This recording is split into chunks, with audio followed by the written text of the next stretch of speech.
करूंगी। श्री संजय चौहान जी का नाम किसी तारुफ का मोहताज नहीं। संजय जी को हम सब जानते हैं कि आपको 5 सिख तोमर के लिए और आयम कलाम के लिए नेशनल अवार्ड मिले हैं, और ऐसी हस्ती आज हमारे बीच में यहाँ लखनऊ शहर में है, ये हमारे लिए बहुत फख्र की बात है। जोरदार तालियां संजय जी के लिए। हमारे बीच में ताशकंद फाइल के निर्देशक श्री विवेक अग्निहोत्री जी हैं, आपको मैं मंच पर आमंत्रित करूंगी। जोरदार तालियां आपके लिए। सारेगामापा के डायरेक्टर प्रोड्यूसर और युवाओं को और बच्चों को एक नई दिशा देने वाले श्री गजेंद्र सिंह जी, आपको मंच पर आमंत्रित करूंगी। जोरदार तालियां आपके लिए। ये सब सिने जगत के दिग्गज हैं जिनके लिए जोरदार तालियां होनी चाहिए। और उसके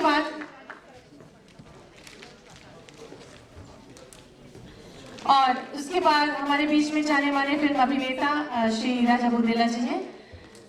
मैं चाहती हूँ कि इस सुंदर सुसज्जित मंच के लिए, जो कि राजा बुंदेला जी के आने के बाद से और खूबसूरत हो जाएगा, इसकी गरिमा और महिमा मंडित हो जाएगी। और सामाजिक सरोकारों से ये बहुत जुड़े हुए हैं, समाज के लिए खूब काम कर रहे हैं, तो इस मंच के लिए जोरदार तालियां होनी चाहिए दोस्तों। और खास बात यह है कि ये मंच वार्तालाप का मंच है, यहाँ पर कोई संचालक, कोई मॉडरेटर नहीं है, क्योंकि चारों अपने आप में दिग्गज हैं। और टॉपिक है 10 cinema carry social responsibility like theatre.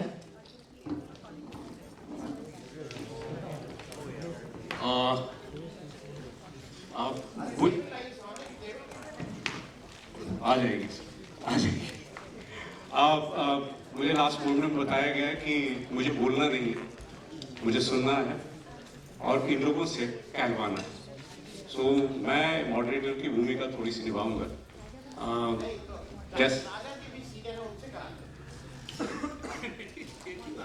इसको सुनना है मुझे। तो हम सब लोग एक जैसे। जैसा कि आप लोगों ने टॉपिक सुना और कि क्या सिनेमा की कोई जिम्मेदारी है थिएटर की तरह समाज के लिए, मुझे लगता है कि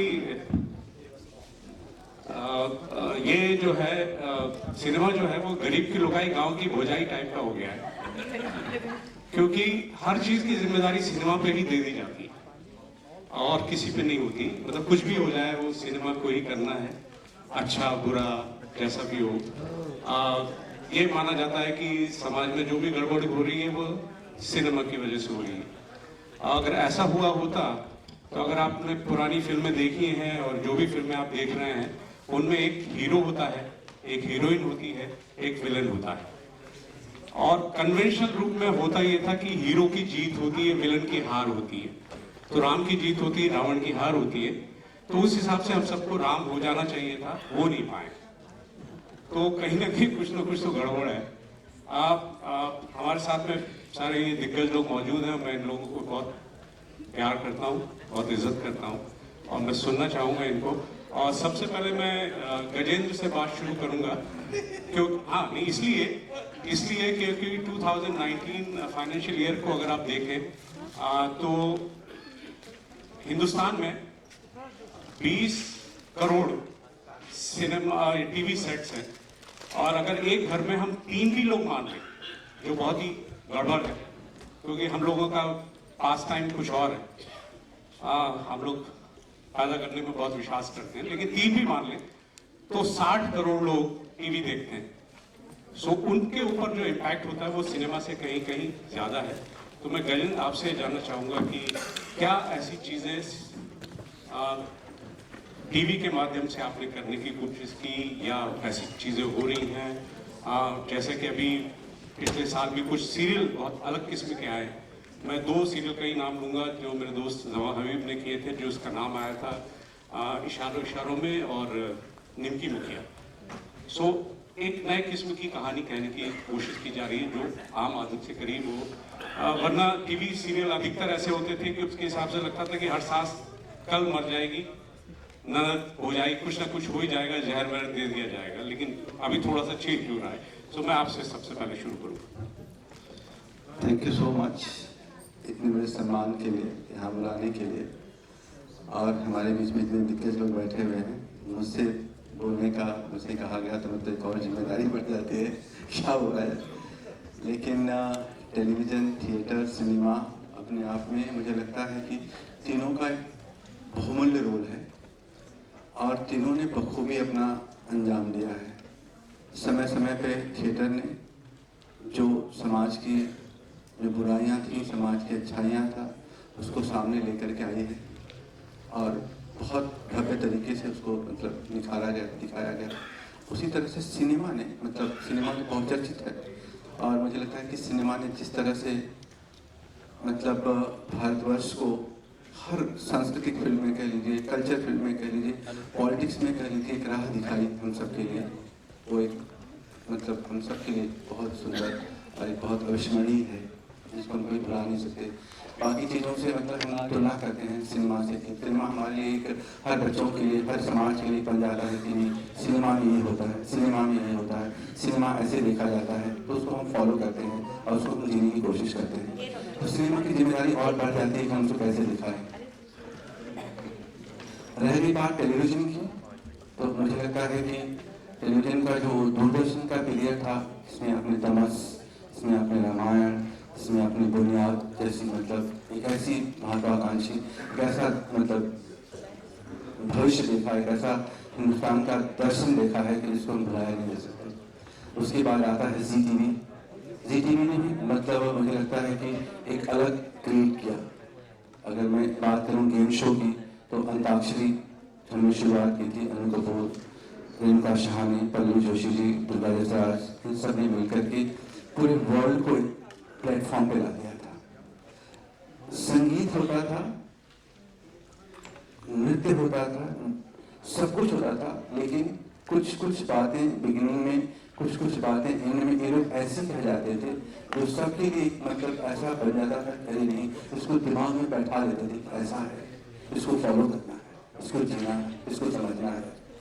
तो मुझे लगता है कि तीनों ने अपना बहुमूल्य रोल अदा किया है, तीनों विधाओं ने बहुमूल्य रोल अदा किया है और मैं क्या कहूँ मतलब मुझे बहुत ही गौरवान्वित महसूस होता है कि मुझे सब शोज मतलब अंताक्षरी डायरेक्ट करने का मौका मिला, सोचने का मौका मिला, उसके बाद एक सारेगामा करने का मौका मिला, जिसमें मतलब आप टैलेंट की विरासत कह सकते हैं। आज जो हिंदुस्तान की 95% टैलेंट है उससे निकले हैं। तो इन सबसे मैंने बहुत कुछ सीखा है। आज आप लोगों ने मुझे बुलाया है यहाँ पे, तो मुझे बहुत ही गौरवान्वित महसूस कर रहा है कि आप सब लोगों के बीच में अपनी बात कह पा रहा हूँ। बाकी आप तुम्हें जी सर राजा साहब कुछ कहेंगे तो सुनूंगा। आप जी धन्यवाद। आप ये सिर्फ एक्टर नहीं है, इन्होंने फिल्म प्रोड्यूस भी की है और डायरेक्टर भी। सो आप इसके बाद में इनसे जरूर मिलिएगा, विवेक से तो आप मिलेंगे ही मिलेंगे। दरअसल मूल जो विषय था, जो बात करनी थी कि रंगमंच और सिनेमा दो अलग अलग विधाएं हैं और रंगमंच अभी भी वही है, मूल का उसी स्वरूप में है, इधर उधर थोड़ा बिखरता है, लेकिन रंगमंच अभी भी लोगों को प्रभावित करता है। सामाजिक समस्याएं जो हैं उनसे अपने आप को जुड़े हुए हैं और समझदार लोग, ऐसा कहा जाता है, जो बुद्धिजीवी लोग हैं वो रंगमंच देखना पसंद करते हैं। सिनेमा को वो शायद उस नजर से नहीं देख रहे हैं जो एक जमाने में, जैसा आपने कहा है संजय भाई, एक जमाने में एक फिल्मों का एक दौर हुआ करता था जहां पर जो कंपटीशन हुआ करता था वो ये था कि अगर राज कपूर जी ने 420 बनाई, आवारा बनाई, तो बी शांताराम जी 2 आंखें 12 हाथ बनाएंगे, चेतन आनंद जी तलछट बनाएंगे, क्या कुछ। उस जमाने का जो कंपटीशन था, वो दौर जो था, वो बेहतर करने का था और बेहतर। अगर इसने इतना अच्छा किया और इसके काम को इतनी एप्रिसिएशन मिली, तो मैं भी कोशिश करता हूं कि मैं वो एप्रिसिएशन उससे ज्यादा लूं। लेकिन आज के दौर के सिनेमा का जो कंपटीशन है, शाहरुख ने अगर शर्ट उतार के 300 करोड़ कमाए तो सलमान साहब और कुछ भी उतारने के लिए तैयार है। ये दुर्भाग्य है, ये दुर्भाग्य है, क्योंकि सबसे ज्यादा, और मैं उसी फैटर्निटी से आता हूं, इसलिए कहने में मुझे थोड़ी तकलीफ होती है। उसी सिनेमा ने मुझे पहचान दी, मुझे मान दिया, पैसा दिया, सम्मान दिया। लेकिन दुख यह है कि वो जिस तरह से मीडिया की बात कर रहे थे अभी लोग, कि मीडिया बिकाऊ है, मीडिया बिक गया। सिनेमा का भी यही प्रॉब्लम है। सिनेमा भी अब आश्रित है उन्हीं लोगों पर जो बड़ी फिल्में बना के 1000 थिएटर में रिलीज कर सकते हैं।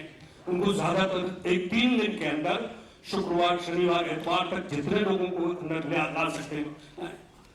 ये हमारा दुर्भाग्य है, पहले ऐसा नहीं था। और चूंकि विवेक जी हैं, उससे बेहतर अच्छी फिल्में बनाते हैं, बड़े समझदार हैं। मैं एक और पॉइंट करूंगा, जिसकी वजह यह रही कि सिनेमा में कोई क्वालिफिकेशन नहीं चाहिए। आपने शीशे में अपने आप को देखा और बाल बनाए और नेक्स्ट डे से आप बॉम्बे पहुंच गए। 5-6 महीने, पहला 1 साल मेहनत करने के बाद एक रोल ले लिया। उसके लिए आपने अंडरस्टैंडिंग तैयार की नहीं। इसी तरह लेखन का भी हुआ, कहीं से आपने कुछ कहानी। उस जमाने में 10-10 लोगों की एक लेखकों की टीम होती थी। वहां पर सिनेमेटोग्राफर 2-2, 3-3 होते थे। तो वो दौर मेहनत कश लोगों का था। इसलिए और एक और बड़ा पहलू ये हुआ कि व्यवसाय जो जिस तरह से सिनेमा का जुड़ा है, उसने उस सोच को खत्म कर दिया। रंगमंच अभी भी है, और मैं अभी कोई पत्रकार बंधु से बात कर रहा था, रंगमंच रहेगा कि कोई शाश्वत है, उसमें आर्टिफिशियल कुछ नहीं है, वो आदमी से जुड़ा है। आई टू आई कांटेक्ट होता है एक्टर का। जब एक्टर मंच पर आता है तो 2-2.5 घंटे वो ही राजा है, और जब जो सामने आके जो बात करता है, मैं और आप बात कर रहे हैं, तो मुझे लगता है मैं क्या कह रहा हूं, अगर आपको ठीक लग रहा है तो आप वेट करेंगे। इसलिए मैं कह रहा हूं कि अभी भी अगर थिएटर है, बस इतना करना है, जो कि सवाल मुझसे आनंद भाई ने कहा था कि इस पर मूलतः बात करना है, कि थिएटर को जिंदा रखने के लिए अभी हमें उसमें नए लेखक चाहिए। सिनेमा की जरूरत नहीं है। सिनेमा में तो ओवर द टॉप OTT आ गया है, वेब सीरीज आ गई है, सीरियल आके चले गए हैं, रंगमंच सिनेमा भी अपना चल रहा है। लेकिन थिएटर को जिंदा रखने के लिए, चूंकि नेशनल स्कूल ऑफ ड्रामा से हूँ, तो मैं चाहता हूँ कि मूल लेखक अगर बने तो ये जिंदा रहेगा, चाहे कितने भी आंधी तूफान आए सिनेमा के और दूसरे के, ये जिंदा रहेगा। और हम सब लोगों को झकझोरता रहेगा, कहीं ना कहीं ये सोच देगा हमें कि कहाँ सही है और कहाँ गलत है। इसके लिए आप जैसे बुद्धिजीवी, कोई अच्छा राइटर हो, कोई अच्छी सोच वाला हो, उसको जरूर प्रोत्साहित करें। बॉम्बे भेजने की बजाय उससे पहले 2-4 प्ले लिखवा दें, फिर उसको बॉम्बे जाने दें। धन्यवाद।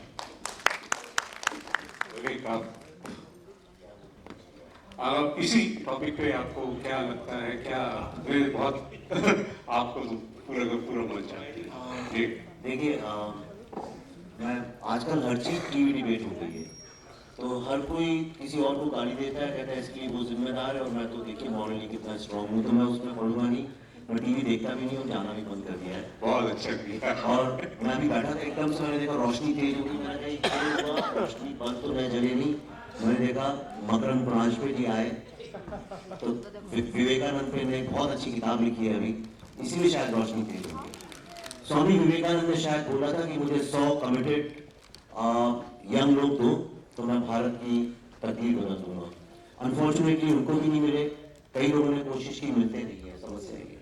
सिनेमा को देखिए, अगर आप समझना चाहते हैं, बॉलीवुड पर बहुत डिबेट होती है और तरह तरह के लोग बात करते हैं, हर चीज में बॉलीवुड को दोष दे देते हैं, इसको दे देते हैं, और ये एक मिडिल क्लास सारे वर्ल्ड में एक गेट भी होता है कि जो बहुत पावरफुल हो, बहुत बड़ा हो, उसको नीचे गिराने में हम सबको मजा आता है। पर अगर आप सिनेमा को अगर समझना चाहते हैं, तो आप भारतीय सिनेमा के विलन को समझने की कोशिश करिए। आपको 2 मिनट में सब समझ में आ जाएगा, और बहुत संक्षेप में, हालांकि इसमें 2-3 घंटे चाहिए, पर बहुत संक्षेप में आपको बताता हूँ। आप देखिए, जो आजादी के बाद की बात करते हैं, तो 40-50 के दशक में जो विलेन हुआ करते थे, वो जनरली साहूकार और जमींदार हुआ करते थे, जो कि शोषण करते थे, और उनसे लड़ाई लड़ता था कोई किसान का बेटा। ये भारत की स्थिति थी जो कि फिल्में रिफ्लेक्ट करती थी। फिर यही जमींदार जो शोषण गांव में करता था, ये माइग्रेट होकर शहरों में आ गया, और जब नेहरू जी की नई सरकार आई, तो बड़े बड़े डैम, इंडस्ट्री लगाने की जब बात हुई, भारत इंडस्ट्रियलाइजेशन की तरफ चला, तो यही जो शोषण करने वाला जमींदार था, ये आके मिल ओनर बन गया। ये था वही, ये बदला नहीं। अब हमारी फिल्म में 1960 के दशक की देखिए, राज कपूर वगैरह के जितने कम्युनिस्ट मेकर्स आए, उनकी जितनी आप देखें, उसमें मिल वर्कर के अगेंस्ट वो लेबर का शोषण करता था। और फिर कोई मजदूर का बेटा या किसान का बेटा या किसी शिक्षक का बेटा, पर बहुत ही निम्न तबके का छोटा लोअर मिडिल क्लास का लड़का वो उठता था और उससे लड़ाई लड़ता था और अंततः शोषण जो करता है उसकी हार होती थी। फिर 70 का दशक आया जो इंदिरा गांधी का आया, उसमें देखिए रैशनिंग, रेड टेपिज्म, सडनली जो स्मगलर्स हैं उनका ऊपर उठे, और उस वक्त का विलन आप देखिए तो वो साहूकारों का जीवन, इस तरह के सब लोग थे जो साहूकार होते थे, ब्लैक मार्केटिंग करते थे, होर्डिंग करते थे, और समाज जो था अब फिर से एक लड़का मिडिल क्लास से उठता था, उससे लड़ाई करता था। उसके बाद फिर वो मिक्स्ड कोalition वाली पिछली सरकारें आ गई और सारे एमएलए करप्ट हो गए, पुलिस भी एक नेक्सस बन गया पॉलिटिशियंस, पुलिस, आईएएस ऑफिसर्स के बीच में। और तब आप देखिए उस वक्त की जितनी फिल्में हैं उनमें आपको सारे के सारे विलेन जो हैं वो यही मिलेंगे, पुलिस कमिश्नर होगा या पुलिस ऑफिसर होगा या एमएलए होगा, अमिताभ बच्चन घुसेंगे और सारे एमएलए को गोली मार देंगे, और वो भी हीरो एक आम वर्ग से भारत का कॉमन मैन होता है। लगातार आप देखिए भारत की फिल्मों में हीरो हमेशा कॉमन मैन था। कानपुर, लखनऊ, गोरखपुर, विशाखापट्टनम, झांसी, कलकत्ता ऐसे शहरों से उठा हुआ लड़का जो कि एक पावरफुल आदमी जो शोषण करता। अब आया 90 का दशक, यहाँ पे लिबरलाइजेशन धीरे धीरे चालू है, और इस वक्त में आपको याद होगा ये बाबरी मस्जिद का किस्सा भी हुआ, बॉम्बे बॉम्ब ब्लास्ट हुआ, माफिया बहुत प्रचल था। तो आपने देखा जो मेन विलन था वो माफिया हमेशा होगा, कल्लू पहलवान या ये या वो, इस तरह के लोग थे। और तब भी अगर आप देखें तो कोई ना कोई लड़का, वो भी गुंडा ही होगा, मनोज बाजपेयी होगा भले सत्या का, वो भी गुंडा होगा या होगा, पर वो उसको खत्म करेगा। यहां तक तो ठीक था। अब आप अगर चाहें तो भारतीय सिनेमा को 2 पार्ट में डिवाइड कर सकते हैं, pre Shahrukh Khan and post Shahrukh Khan, क्योंकि यहां तक जो मेकर्स थे वो भी जमीन से जुड़े लोग थे। इलाहाबाद से एक राइटर बंबई आता था, कानपुर से आता था, हिंदी के लेखक आके वहां काम करते थे। अब यहाँ टेलीविजन चालू हो गया तो हिंदी के लेखकों ने आना बंद कर दिया। अब ये जिम्मेदारी कौन उठाए, कौन लिखे? तो जो यश जोहर के बेटे थे, यश चोपड़ा के बेटे थे, और जितने बड़े बड़े लोगों के जो फिल्म मेकर्स पंजाब से आए थे उनके जो बेटे थे जिनने कभी जिंदगी देखी नहीं थी और जो ब्रीच कैंडी और वहीं पे बड़े हुए थे, उन लोगों ने फिल्म के लेखन का काम संभाल लिया। कितने शर्म की बात है, जिसको बुराई नहीं कर रहा हूं, प्लीज पॉलिटिकल एंगल से मत देखिएगा, पर कितने शर्म की बात है जब फरहान अख्तर आए तो चूंकि उनकी जबान पे कंट्रोल नहीं तो उन्हें चलते फिरते जो भाषा जानते थे आधी इंग्लिश आधी हिंदी डाल दी, और उसको इतना ग्लैमराइज किया गया, कहा गया देखो कितना अच्छा लिखते हैं, आम बोलचाल की भाषा लिखते हैं। और हम लोगों ने विधिवत तरीके से वहां से फिल्मों में से लैंग्वेज, आर्ट, कल्चर, डांस सबको खत्म करना शुरू किया। और 2000 के बाद वो शाहरुख खान की फिल्मों में आप देखिए विलेन कौन था, लड़की का बाप। शेक्सपियर पूरा हमने फिल्म में से विलेन को ही खत्म कर दिया। वो विलेन इसलिए खत्म हो गया क्योंकि हमारा हीरो एनआरआई हो गया, या हमारा हीरो फरहान और जोया की फिल्मों जैसा अर्बन हो गया। गली बॉयज का गरीब, जो गरीबी से कोई वास्ता नहीं है, अलग तरह की हमने गरीबी की दुनिया क्रिएट कर दी और उसमें हमने एक अलग माँ क्रिएट कर दी, अलग बाप। और इसी कारण आप देखिए कि फिल्में जो है आम कॉमन मैन को रिप्रेजेंट करना हमने बंद कर दिया। और ये कैसे हुआ? भारत कि जो आर्ट और कल्चर का, जो थिएटर की बात आ जाएगी तो इतना जो है थिएटर से आर्ट और कल्चर है, इसमें हमेशा कम्युनिस्ट लोगों का बोलबाला है, जो गलत नहीं है, बिल्कुल सही है। पर भारत में 2 तरह के कम्युनिस्ट हुए। एक वो कम्युनिस्ट थे बिमल रॉय, महबूब साहब, राज कपूर, सत्यजीत रॉय, अब नाम लिए भरा पड़ा है हमारा पूरा इतिहास, गुरु दत्त साहब, एक से अब्बास साहब, ख्वाजा अहमद अब्बास साहब। ये लोगों ने हमेशा सोशल ईवल के खिलाफ फिल्में बनाई, पर कभी इन लोगों ने हिंदुइज्म और भारत के खिलाफ फिल्म नहीं बनाई, कभी नहीं बनाई। लेकिन फिर यहां से पलटा, कम्युनिस्ट लोग जो थे वो गवर्नमेंट के नेक्सस के साथ इन्वॉल्व थे। क्योंकि पिछले 10-15 साल में जब सोनिया गांधी की गवर्नमेंट थी, बहुत वीक लीडरशिप की गवर्नमेंट थी, तो उसमें इस तरह के जो बहुत रईस टाइप के अपने को कम्युनिस्ट और सोशलिस्ट कहने वाले लोग थे, उनका एक नेक्सस बन गया, जिनको मैं अर्बन नेक्सस खुलेआम बोलता हूं क्योंकि वो हैं। ये जो लोग थे, इन लोगों ने एक डिजाइन तरीके से इंडिया से कॉमन मैन को गायब कर दिया, इनमें कॉमन इश्यूज और कॉमन कंसर्न्स को गायब कर दिया और एक फेक नैरेटिव और फेक डिसेंट क्रिएट करने की कोशिश की, जिसका रियलिटी से कोई लेना देना नहीं था। इसलिए आप फिल्मों में देखिए, जब आज की फिल्मों में सोशल इश्यूज पे फिल्म बनती है तो वो एक फेक सोशल इश्यूज होते हैं। इसीलिए जब मैं पहले बनाता था कमर्शियल फिल्में, मैंने डिसाइडेड कि it's very important to tell the untold stories. जब ताश मैंने बुद्धा में ट्रैफिक जैम बना तो 6 सालों से रिलीज नहीं होने दिया इन लोगों ने। मैं जेएनयू में गया तो फिल्म नहीं दिखाने दी, जादवपुर में गया मुझ पर अटैक किया और उसको जस्टिफाई करने की कोशिश की। But that made my resolve stronger, और तब मैंने ताशकंद फाइल्स बनाई। हर आदमी ने बोला मुझसे, हर आदमी ने विदाउट एनी एक्सेप्शन कि शास्त्री को कौन जानता है, ये फिल्म कौन देखेगा। अरे यूथ कहाँ शास्त्री, अरे छोटे से, अरे नेहरू जी को बनाओ, गुलाब गुलाब लगाते हैं, स्मार्ट लगते हैं। लिटरली मुझसे ये बोल रही है, मैं नाम भी ले सकता हूँ उस स्टूडियो का। सबने मुझसे बोला एक कमरे के अंदर फिल्म नहीं चलती, तुम्हारी फिल्म में गाने नहीं है, तुम्हारी फिल्म में कोई हीरो नहीं है, कुछ नहीं चलता है। और इसी डर से लोग फिल्में बनाते नहीं है, क्योंकि ये चलता नहीं है, वो चलता नहीं है। बट आई सेड अगर मैं ये कन्विक्शन के साथ फिल्म नहीं बनाऊंगा तो फिर मेरे को फिल्म बनानी भी नहीं। और आप देखिए वो फिल्म आई, 100 दिन चली, it's been the most successful film of last year. और उस फिल्म को देखा किसने?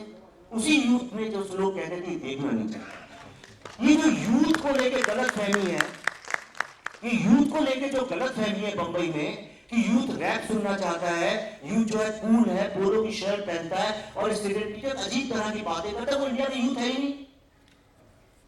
वो तो इन लोगों के घर के आसपास रहने वाले लड़के लड़कियां हैं। भारत का जो यूथ है उसकी स्ट्रगल ही अलग है। उसकी स्ट्रगल ये है कि जो उसके निर्माण में एक परिवार के 8-10 लोगों का सैक्रिफाइस इन्वॉल्व होता है। और जब वो बड़ा होता है उसको लगता है किस तरह से अपने माँ बाप और जिन्होंने मेरे लिए सैक्रिफाइस किया है उनको मैं आई पे बैक। यही उसकी सबसे बड़ी जद्दोजहद है। भारत को जो यूथ है उसकी सबसे बड़ी जद्दोजहद है कैसे अंग्रेजी और अंग्रेजी माइंडसेट के साथ लड़ाई लड़ी जाए।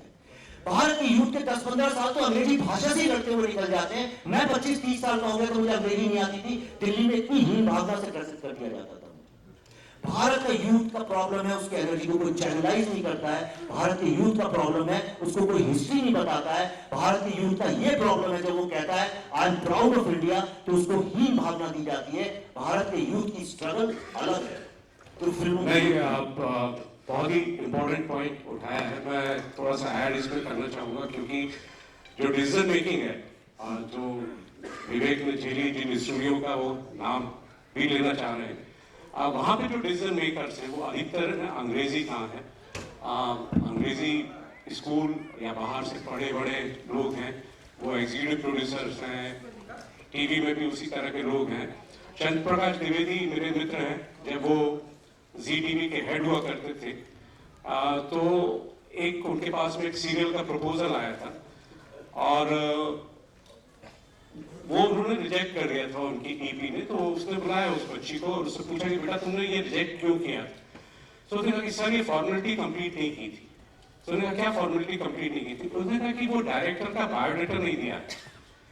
तो चंद्रप्रकाश द्विवेदी ने अपना जूता उतारा, कहता बेटा मैं मारूंगा इससे, ऋषिकेश मुखर्जी तुम्हें अपना बायोडाटा देंगे।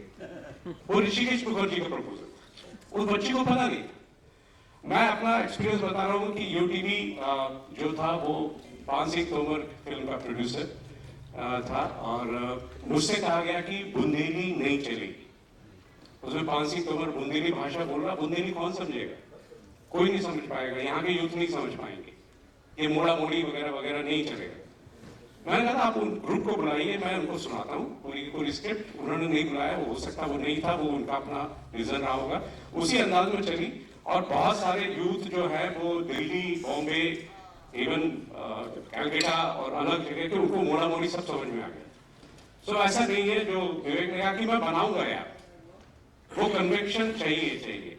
मैं गणेश आपसे जानना चाहता हूँ क्योंकि आपके ऊपर भी इस तरह के क्या दबाव आते हैं और इस तरह की चीजें आती हैं कि जहाँ पे आपको अपनी बात कहनी है, क्योंकि आपने सुर क्षेत्र भी बनाया है जहाँ पे अपने एक अलग तरीके से कोशिश की थी कि एक नया भावना पैदा की जाए दो मुल्कों के बीच में और उस तरह की चीजों के बीच में। तो इस तरह के कुछ प्रेशर आए थे या इस तरह की कुछ चीजें आती हैं या और भी कोई उस तरह की चीज हो जो आपको झेलनी पड़े? नहीं, बहुत अच्छा लगा बात करके। और जैसे कहूँ मैं थोड़ी सी आपको लेके आता हूँ, अंताक्षरी फिल्म की बात करता हूँ। हाँ, मैं पहले आपको बता दूं कि मेरे को इस बात से आपसे बहुत जलन होती है क्योंकि आप में से जो मिलेनियम वाले बच्चे हैं उनको नहीं पता होगा तो आप लोग टिंडर वाले हैं, आप ट्विटर वाले हैं, आप व्हाट्सएप वाले हैं। हम लोगों के टाइम में हमारा पास टाइम जो हुआ करता था वो अंताक्षरी हुआ करता था, शादी ब्याह और उस तरह की चीजें। जब मैंने पहली बार अंताक्षरी देखी थी टीवी पे, मुझे बहुत जलन होती कि मैंने कहा कोई आदमी इतना अच्छा गेम शो कैसे बना सकता है यार, वो भी इस चीज को लेकर के। तो मैं कहना चाह रहा हूँ कि जैसे सब लोगों ने अपनी अपनी बातें कही कि कैसे यूथ, कैसे आज का समाज बदल रहा है, और विवेक जी ने कहा कि मतलब ताशकंद बनाने के लिए शास्त्री जी को कोई पहचान नहीं सकता था, आप इसके बनाइए उसके बनाइए, लेकिन इनका कंडीशन था, इनका थॉट था कि ताशकंद एक मतलब इतिहास बन गया है। उसी तरह से जब मैं अंताक्षरी कर रहा था तो बिल्कुल 22-23 साल का बच्चा था, अंताक्षरी बनाने की बात कही तो सब लोग हंस रहे थे, कोई हंसता था, कोई नाचता था, कोई बोलता था कि लड़का पागल हो गया है, अंताक्षरी क्या बनेगी, अंताक्षरी क्या होती है, ये तो कहीं स्कूल में कभी टाइम पास के लिए खेली जाती है, इसका मतलब गेम शो कैसे बन सकता है, ये मतलब फॉर्मेटेड शो कैसे बन सकता है। तो 1 महीना उसका जवाब दिया मैंने, पूरा फॉर्मेट रेडी करके दिखाया सबको, तो सबको कन्विक्शन हुआ कि बन सकता है। फिर बात आई कि इसका होस्ट कौन होगा, तो मेरा एक अपना अनुभव था, मेरा एक मतलब रिसर्च था, और हमेशा मैंने अपनी मिट्टी की चीज़ों को भी तवज्जो दी है। मिट्टी की चीज़ें ही मतलब लगता है कि इस समाज में, संस्कार में जो लंबी चलती हैं मिट्टी की चीज़ें ही चलती हैं और कुछ चलता नहीं है। तो एक नाम अनायास मेरे दिमाग में था, अनु कपूर साहब का। अब जब अनु कपूर साहब का नाम गया वहाँ पे, तो सब लोगों ने कहा कि जूनियर आर्टिस्ट हैं, इनको कौन सुनेगा, इनको कौन देखेगा। और एक ही मानिए कि शो के 2 दिन पहले प्रोमो मैंने शूट किया था, प्रोमो खूब चल रहा था एयर पे, उसके बाद अनु कपूर को निकाल दिया जाता है। हाँ, और मैं रात को 2 बजे अनु जी को फोन करके माफी मांगता हूँ, अनु जी चैनल ने रिजेक्ट कर दिया, आपको नहीं हो पा रहा है, और मुझे चॉइस दी जाती है साजिद खान की। साजिद और मैं शो के दिन सुबह से लेकर के 8 बजे से लेकर के 12 बजे तक मैं उसको कन्विंस कर रहा हूँ कि साजिद शो का कैरेक्टर ये है, शो एक अपना इतिहास लिए हुए है, ये अंताक्षरी सिर्फ फिल्मों की अंताक्षरी नहीं है, ये अंताक्षरी जब काव्य था, जब गद्य था, जब कुछ भी नहीं था, तब से लोग रामायण की चौपाइयों से अंताक्षरी खेलते आ रहे हैं। तो इसका थोड़ा सा अपने को मूल्यांकन करना पड़ेगा, इसको थोड़ा सा इतिहास लेकर के करना पड़ेगा। तो वो कुछ बोलते थे मुझे, मैं सोया रहूंगा, मुझे दुर्गा के जगाएंगे, ये करेंगे, वो करेंगे, मस्ती करेंगे, वो करेंगे, मुझे समझ में नहीं आ रहा था। और अंतोगतवा क्या हुआ, 12 बजे डिसीजन नहीं लिया गया कि या तो साजिद साहब शो करेंगे या मैं शो करूंगा। प्लस की मेरे आंखों में आंसू थे, और 12 बजे का डिसीजन जब ये आया चैनल से कि नहीं मतलब रीजनल को निकाल दिया जाएगा, तो मैंने कहा कि देखो कॉन्सेप्ट मैंने डिजाइन किया है, जितना पैसा खर्च हुआ है आप मुझसे ले लीजिए, लेकिन शो का राइट, शो का बनाने का अधिकार मेरा ही होगा और किसी का नहीं होगा। और साजिद 12 बजे शो छोड़ के चले जाते हैं, फिर मैं जाकर के समुद्र के किनारे शूट कर रहा था वर्ली में, थोड़ा 2 घंटा रोता हूँ, फिर उसके बाद आता हूँ, अनु जी से बात करता हूँ, अनु जी से रिक्वेस्ट करता हूँ कि अनु जी प्लीज आइए।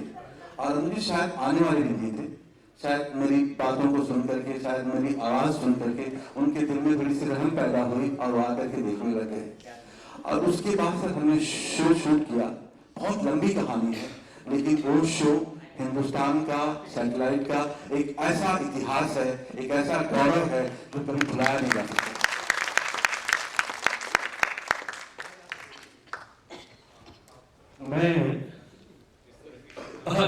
मैं दूसरी एक विवेक जी वाली बात को थोड़ा सा उसको आगे दूसरे रूप में बढ़ाना चाहता हूँ। जो युवा भटक रहा है और जो इस वक्त मति भ्रम जिसको हम कहते हैं, दिशा भ्रम, हम लोग बचा सकते हैं। सिनेमा को हमें डिसेंट्रलाइज करना पड़ेगा। जो गढ़ बने हुए हैं सिनेमा के, दिल्ली, मुंबई, कलकत्ता, मद्रास, हैदराबाद, यहाँ से हमें निकालना पड़ेगा। अगर हम सिनेमा को छोटे छोटे फेस्टिवल में, छोटे छोटे कस्बों में ले जाएंगे, वहां के लोगों को हम मौका देंगे। हाल ही में ये प्रयोग, मैं इसलिए कह रहा हूँ, ये प्रयोग मैंने खजुराहो में किया है। खजुराहो में मैंने एक खजुराहो इंटरनेशनल फिल्म फेस्टिवल किया और वहां कोई थिएटर नहीं था 60 किलोमीटर के रेडियस में। तो हमने वहां टपरा टॉकीज बनाए। टपरा टॉकीज का हमने राइट किया और हमने टपरा टॉकीज बनाए। पहले साल में हमने 2 बनाए, दूसरी साल में 4 और तीसरे साल में 5 और फिर 8 और फिर 12। और आप सोचिए, हमने वहाँ के लोगों को, बाहर बॉम्बे के लोगों को बुलाया, हमने सारे बड़े बड़े कलाकार आए, फिल्म डायरेक्टर आए, लेकिन हमने लोकल एक टपरा टॉकीज रखा जो वहाँ के लोगों के लिए था, जिन्होंने फिल्में बनाई थी। वो बना तो गए फिल्में, किसी ने मोबाइल पे बनाई, किसी और डिवाइस पे बनाई, लेकिन बेचारे तरसते रह गए कहीं दिखने को दिख जाए। और आप यकीन जानिए कि वो दिन है और आज का दिन है कि हमारे यहाँ सबसे ज्यादा टपरा टॉकीज भरा वही रहता है जिसमें लोकल फिल्में चलती है, क्योंकि वो अपने हीरो अपने माँ को लेके आता है, भाई को लेके आता है, पूरा परिवार आता है और वो इतने उत्साहित हैं। उनका मैंने वो जो फ्लो था बॉम्बे भागने का, जो दिल्ली भागने का, मैंने कुछ दिन रोका। मैंने कहा अभी तुम्हारी एक फेस्टिवल में फिल्म चल रही है, धीमे धीमे ऐसा मौका आएगा कि हिंदुस्तान के बहुत सारे फेस्टिवल में लोग लोकल फिल्में देखना चाहेंगे। बॉम्बे की फिल्में तो वो थिएटर में, टेलीविजन में कहीं भी देख सकते हैं, लेकिन तुम्हारी फिल्में नहीं देख सकते। तो मैं विवेक जी की ही बात को कह रहा हूँ कि इसको हम रोक सकते हैं, इसमें बहुत ज्यादा खर्चा नहीं है। जैसे अवध की भाषा ही अब सिनेमा में गायब हो गई है। पहले अवधी मूल मतलब अवधी पर ही खेला जाता था, पूरी फिल्म अमिताभ बच्चन कई फिल्मों में अवधी पर ही खेल गए, ब्रज पर ही खेल गए। अब वो उसको कोई नहीं बोलता, अब कहीं मराठी हो गए हैं, बहुत सारा पंजाबी हो गए हैं। ये होना चाहिए, सबका भी होना चाहिए, लेकिन आपका हमारा लखनऊ का जो कंसर्न है, हमने कभी इस तरह के फेस्टिवल को बढ़ावा नहीं दिया। फेस्टिवल का मतलब होता है फिल्म फेस्टिवल का 5-10 बड़े-बड़े नाम बुलाए, 5 स्टार होटल में ठहराया, उनकी फिल्में चलाई, तो उनको लंच किया, रात में ड्रिंक और डाइन हो गया और फिर सुबह उनको ट्रॉफी देके धन्यवाद करके भेज दिया। लोकल को आपने कनेक्ट ही नहीं किया। जब तक आप लोकल को नहीं कनेक्ट करेंगे, और ये इसलिए जरूरी है कि उसको प्रोत्साहन जब मिलेगा तो वो उस प्रोत्साहन के बदले उसी क्षेत्र में काम करने के लिए तैयार होगा। हम सब ये कर रहे हैं और सिनेमा बहुत बड़ा है। आज पूरी दुनिया में हिंदुस्तान की पहचान, भले ही हम कुछ भी कहें सिनेमा किस दिशा में जा रहा है, क्या उसका स्वरूप हो गया और क्या था, लेकिन सिनेमा से हमारे इस देश की पहचान, मोदी के अलावा कुछ लोग इस बात को बोलते हैं, मोदी ने भी इस देश की पहचान बहुत जगह दी है, मोदी जी ने, लेकिन सिनेमा ने उससे भी ज्यादा और बहुत सारे देशों में दी है। इसलिए हम सब सिनेमा के शुक्रगुजार हैं। उसमें राज कपूर साहब रहे जो रशिया और दूसरे तमाम देशों में, अब सत्यजीत रे साहब रहे, ऐसे बहुत सारे फिल्मकार हैं। तो सिनेमा जीवंत है, बस ये है कि इधर उधर भटक रहा है, लेकिन आप जैसे बुद्धिजीवी जब खड़े हो जाएंगे तो वो सही राह पे आ जाएगा। धन्यवाद। मुझे लगता है कि अगर हम लोग आप आपस में बातचीत कर लें, क्योंकि इन्होंने कहा है कि हम आपस में जुड़ जाएं, तो मैं राजा की बात को ही आगे बढ़ाता हूं और हम लोग आपस में बातचीत करते रहेंगे और आप लोग इसके बाद भी इनसे मिल सकते हैं। सवाल पूछिएगा, बायोडेटा मत दीजिएगा, क्योंकि सर मैं एक्टर हूँ, तो मत कीजिएगा, वो बाद में कर लीजिएगा। इसके बाद में हम सवालों का सिलसिला शुरू करते हैं और आप अपना नाम बताएं और किन से सवाल पूछ रहे हैं ये भी बताएं। जी आप ही तो बोल रहे हो सर, आप।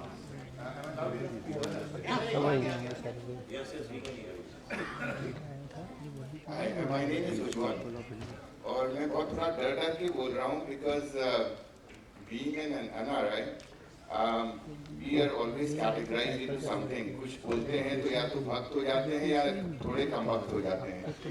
तो पिछले सेशन में काफी सवाल थे मन में, लेकिन पीछे रोक दिए।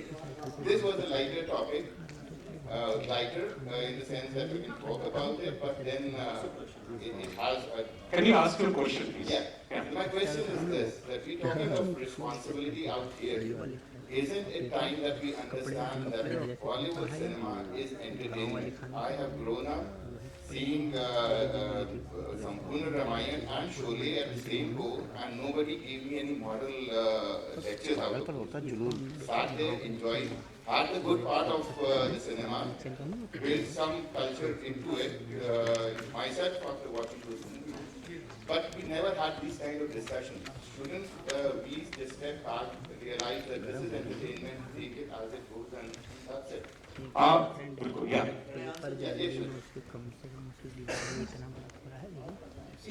Your question is fundamentally wrong. If cinema is entertainment, so is circus. Right? So there is no difference between circus and circus. Right? Gita is also a product, cocaine is also a product. But the thing is, the minute you use moving images, when you create a new world, a new orbit, and you create insights into different characters, you are also creating messaging. You are creating which is called subliminal messaging. So, in a closed room when people are watching something and listening to something, you are also creating impressions. For example, I'll give you a little example. Any Hollywood film, every single Hollywood film, whenever somebody sits in a car, you will see that they spend 10 seconds showing that they buckle. Correct? You are NRI, that's what I'm telling you. Cinema in international, in the world cinema, has always created civic habits. In our cinema, just recently, some Karan Johar film came and the hero, he's an army officer, and inside the camp area, he was driving a bike without the helmet. And therefore, the Indian army had to issue a notice saying that this is wrong, and it's a wrong example because nobody will ever do that. We glorify, Varun Dhawan gets down, I'm on the censor board, CBFC, Varun Dhawan gets down, and in one of the most popular songs, he spanks the girl, he hits her on her butts. Now when my 10-year-old boy sees that, he also does the same thing. Correct? So cinema is, I'm not saying cinema is responsible for changing the world, but cinema can be used to create good messaging. You notice one thing, I'll tell you something what is really dangerous about cinema. Indian cinema always promoted good Indian values, family. We are the only society in the history of humanity which has created something called Muslim socials. Has America been able to create black socials? No, they have not been able to create Jew socials. We are the only, and we should be proud about it.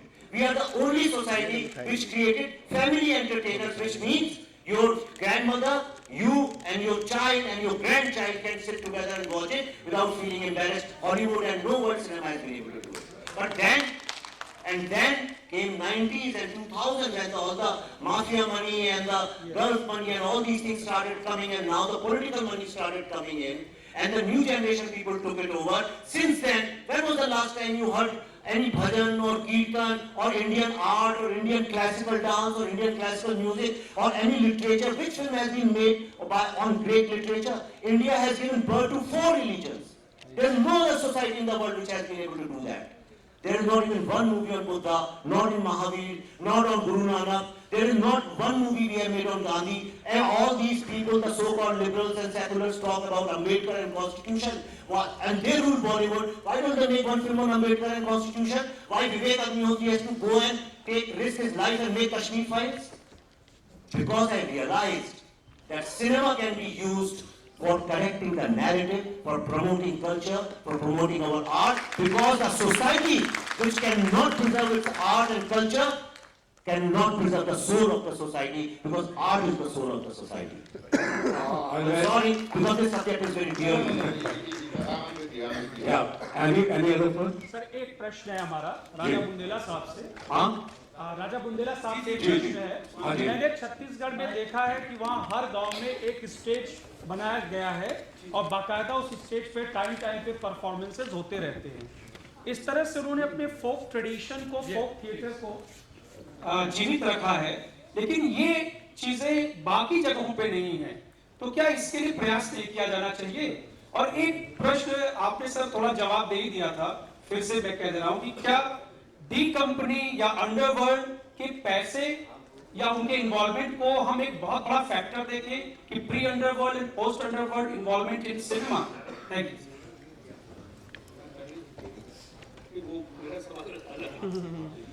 नहीं, हम तो कोशिश कर रहे हैं। मध्य प्रदेश सरकार, उत्तर प्रदेश सरकार ने अभी जो नई फिल्म पॉलिसी निकाली है, उसमें इस तरह से कोशिश है कि छोटे छोटे रंगमंच के जरिए वहाँ के फोक कलाकारों को जोड़ा जाए और उनको परफॉर्मेंस के लिए मौका दिया जाए। और जहाँ तक बुंदेलखंड की बात है, मैं वही कह सकता हूँ, मध्य प्रदेश बुंदेलखंड में उन्होंने होम स्टे का एक फॉर्मूला निकाला है उसमें एक गुंजाइश उन्होंने इंटरटेनमेंट की ये भी रखी है कि आप लोकल अपने जिले के स्तर के और अपने ब्लॉक के स्तर के कलाकारों को हर सैटरडे या शाम को बुलाएंगे, परफॉर्मेंस करेंगे। दरअसल ये अकेली बात देखिए क्या है, जो बिकता है वही बिकता है, यानी ये बड़ा फॉर्मूला है। ये जनता के ऊपर भी बहुत जरूरी है कि वो, जब उन्होंने पूछा था कि आप क्या देखना पसंद करेंगे, 4 लोग एक दूसरे को नोच रहे, जीत रहे और वो एंकर भी उनको डांट रहा है, क्या वो देखना, तो ये हमारे ऊपर भी है कि हम एक अवेयरनेस ये पैदा करें। और एक आदमी शुरू करेगा, वो 10 होंगे, 10 से 100 होंगे, लेकिन ये हम सुधरेंगे तो जग सुधरेगा। ये अवेयरनेस जनता में से हम जैसे लोगों को जिस तरह से ये पहल है, इसी तरह से अगर पहल करेंगे तो म्यूजिक मरेगा नहीं, शाश्वत म्यूजिक जिंदा ही रहेगा, ये मेरा मानना है। मैं आपके सवाल का जवाब, ये मेरा जवाब नहीं है, मैं बहुत जल्दी से बता देता हूँ। मैं बोलूंगा तो लोग सोचेंगे इसमें कोई एंगल ढूंढने लगेंगे। ये IIM Indian institute of management, जिनकी क्रेडिबिलिटी है, उनके कुछ प्रोफेसर्स हैं अलग, IIM अहमदाबाद के, IIM रोहतक के, ऐसे 3-4 डिफरेंट IIMs के कुछ प्रोफेसर्स हैं। वो लोग कुछ सालों से स्टडी कर रहे हैं और अभी मैं पिछले महीने मिला था और फिर जा रहा हूँ।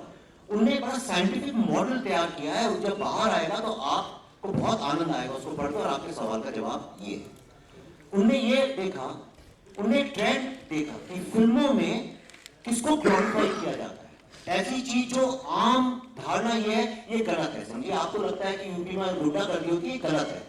लेकिन आप एक के बाद एक 10-12 फिल्में देखें, उसमें जो लड़कियों को छेड़ते हैं गुंडे, अगर उनको ग्लोरीफाई या जस्टिफाई किया जाए, भले ही आगे में मार दिया जाए, पर मरने से पहले 4 बड़े पॉपुलर गाने गा दें, हीरोइन के साथ खूब रोमांस कर ले और बड़ा एंटरटेनिंग कैरेक्टर हो, तो समझ लीजिए कि पैसा उसी के भाई बंधु के पास से आता है। ऐसा उन्होंने एक साइंटिफिक स्टडी की और उन्होंने ये देखा धीरे धीरे कि आप देखिए 70s 80s में जितनी फिल्में थी वो सारी की सारी स्मगलर्स को बहुत ग्लोरीफाई करती थी, और ये बिल्कुल प्रूव हो चुका है, इसमें कोई शक नहीं, सबने प्रोड्यूसर्स भी जानते हैं कि पैसा स्मगलर से आता है। उसके बाद की 80s की फिल्में गोविंदा की आप देखिए, उनमें हल्की फुल्की मामा जी चाचा जी उनके बीच का ये हंसी मजाक, और उसमें परिवार मामा जी चाचा जी साहूकार, और बहुत ही लाइट और हर 2 मिनट में कुछ गाना और अश्लील बातें, डबल मीनिंग बातें।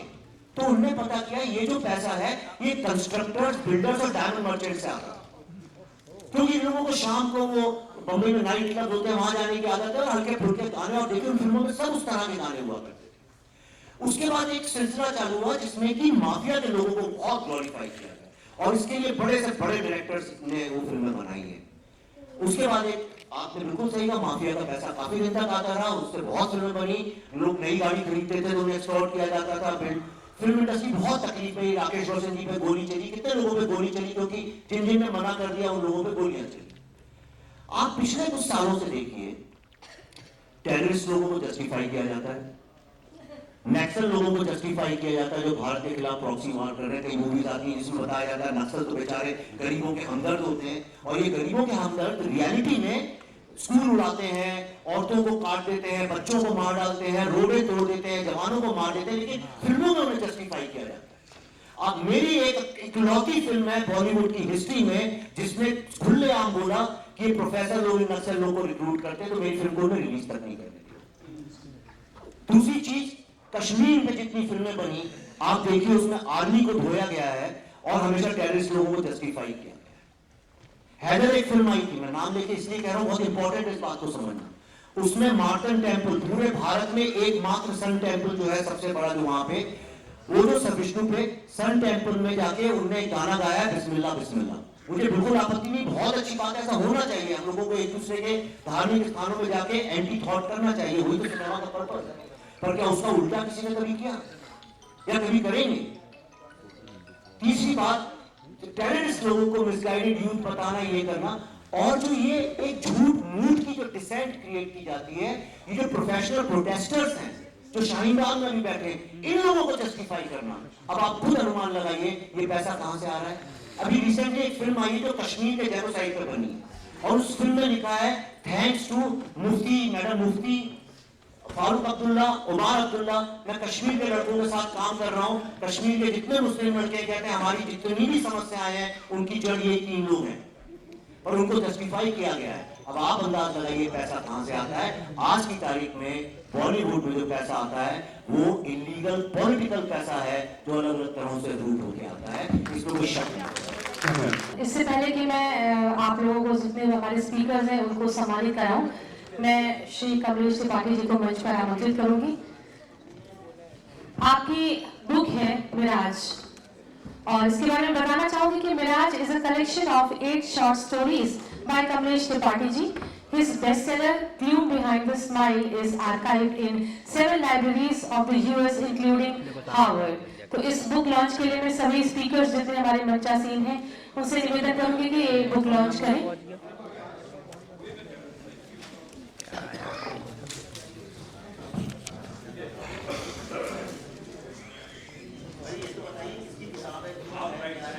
बताया सर कि वो कमलेश त्रिपाठी जी की बुक है जी। बुक का नाम मिराज है, और कमलेश जी को भी मैं बुलाऊंगी कि वो अपनी किताब के बारे में थोड़ा सा उस पर प्रकाश डालें कि ये क्या है। वैसे ये 8 स्टोरीज की एक बुक है, और his bestseller gloom behind the smile is archived in 7 libraries of the US including Harvard. तो एक बार जोरदार तालियां होनी चाहिए इस बुक लॉन्च के लिए। गजेंद्र चौहान जी, गजेंद्र सिंह जी हमारे बीच में हैं, जोरदार तालियां आपके लिए।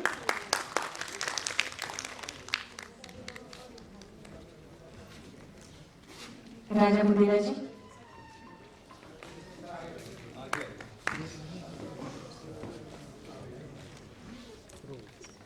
और संजय जी हैं, श्री संजय चौहान जी, फिल्म लेखक अभिनेता भी हैं आप। और जैसे कि मैंने पहले बताया था कि आपकी पान सिंह तोमर और आयन कलाम को नेशनल अवार्ड भी मिला है। तो हमारे सुसज्जित सुंदर सुसज्जित मंच के लिए एक बार जोरदार तालियां होनी चाहिए।